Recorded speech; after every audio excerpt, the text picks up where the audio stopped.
Hello, everybody. Captain Marty here with today's fishing report. Kind of a little bit of a weekend wrap-up. Pretty excited guy I am with the cool weather. A little bit cooler weather coming tomorrow, something like that. We really hopefully get these deer moving a little bit. But I do have a fishing report. It's very similar to the one I left you with on Friday, but I'll tell you all about it in just a moment. The desire for being on the water is what draws people to the Outer Banks. OBX Boat Company in Kill Devil Hills shares that desire with you. The only full-service, Yamaha authorized dealer on the beach, OBX Boat Company is committed to providing you the best possible boat ownership experience. Their carefully selected brands of center consoles and family-friendly pontoon boats are all powered by ultra-reliable Yamaha motors. They offer excellent financing options as well. To learn more and see their inventory, visit obxboatco.com.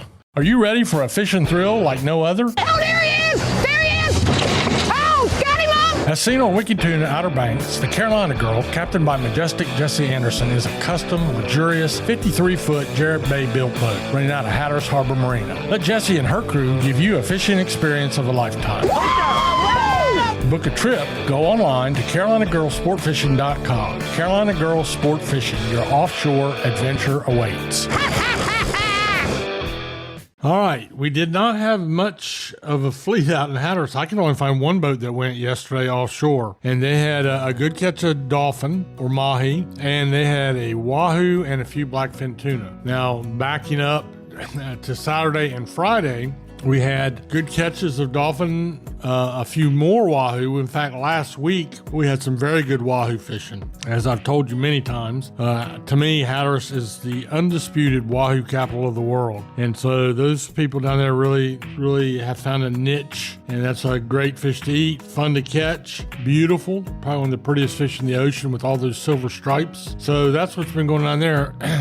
They also had some boats catching a few bluefish a little closer to the beach and back in the sound some speckled trout, but we'll talk more about that in the backcountry part of our report for today. The Oregon Inlet Fleet had a good dolphin weekend as well. Most of these dolphin, this year there hasn't been a whole lot of the big gaffers, been a few, but most of these dolphin are 3 to 8 pounds, but they're plentiful. Great to eat, fun to catch, and every once in a while they will catch a 30 or 40 pounder, what we call a gaffer. And the gaffer is one that's big enough you don't just sling it in the boat, you need to gaff it with a gaff hook and pull it in. And we've had some great billfish, and Friday was actually the best day of the 3 as far as billfish numbers go. So, and most of the billfish are white marlin now, like I've been kind of hoping for a while, to get more back to our traditional old-fashioned white marlin bite. The Oregon Inlet inshore boats for the last few days have done well with ribbon fish, a few drum that are roaming around outside the inlets, some bluefish in just about every size range, and still a few Spanish mackerel, and a little bit of bottom fishing going on too. So that's almost an identical report to what I left you with on Friday. As far as the surf goes and the piers, a lot of similarities in these reports too. I was talking to Tony Lombardi of walkingangler.com, who keeps up with all that stuff. And over the weekend, the variety was what it was all about. I didn't hear of any red hot fishing, except for maybe some bluefish blitzes that I've been hearing little bits and pieces of. But there were these species on the pier and in the surf: sea mullet, spots, croakers, pompanoes, bluefish, and puppy drum. Throw into that a few black drum in those catches as well. So that's what's going on in the surf down on Hatteras. We had some bluefish in the 25 to 30 inch range, but it was tough because the south facing beaches, it's really hard to hold bottom, pretty big swell and whatnot. Still red drum being caught, big ones too, in the surf as well as on the piers. Maybe not quite as good as it was last week, but they're catching ribbon fish on the piers, and there's still a few Spanish mackerel off the piers on metal lures as they work their way south. So there's plenty of activity really from top to bottom, east to west. This is one of the best times of the year to go fishing wherever you're going to go, and I will tell you about what's going on in the backcountry in just a moment.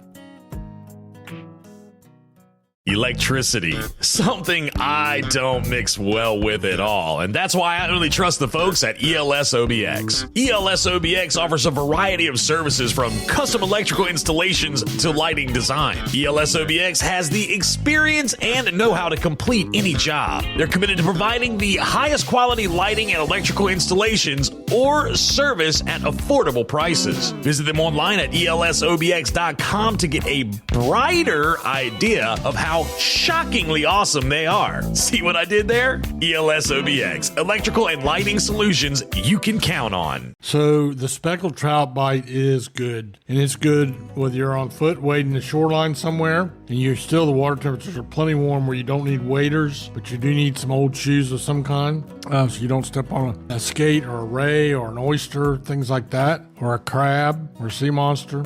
The speckled trout bite is good, and the size range, some people talk inches, I just talk pounds, and I'm seeing a lot of 2 and 3 pound speckled trout caught all back through the sound. A lot of that by boat, but there's still a good bite to be had. Really simple, really inexpensive fishing to rig up a 7-foot spin casting rod with about 10-pound test line, maybe a popping cork or any type of grub arrangement on a jig head or a mirror lure or a Yo-Zuri lure. All those things will work. You can put it right in your pocket just about. You don't need much. And then you go wade the shoreline on the south end of Wanchese, on the north end of Roanoke Island, lots of other places too. The whole backside of Hatteras Island and even Ocracoke. You do not have to have a boat. That's why Tony Lombardi calls his website walkingangler.com, and that specializes in fishing that you don't need a boat for. There are also a lot of big drum still roaming around out in the sound, and I don't know what's going to happen when the weather changes tonight. Things are going to cool down a little bit, but I've been told, I'm not a drum fisherman or a drum expert, but I've been told that this is prime season in the sound for big drum fishing. So keep that in mind. There's also bluefish. We mentioned the speckled trout. There's a sea mullet bite has been very good for the head boats in the sound, so all that's going on as well. And we're working our way towards Saturday, which is the opening day of the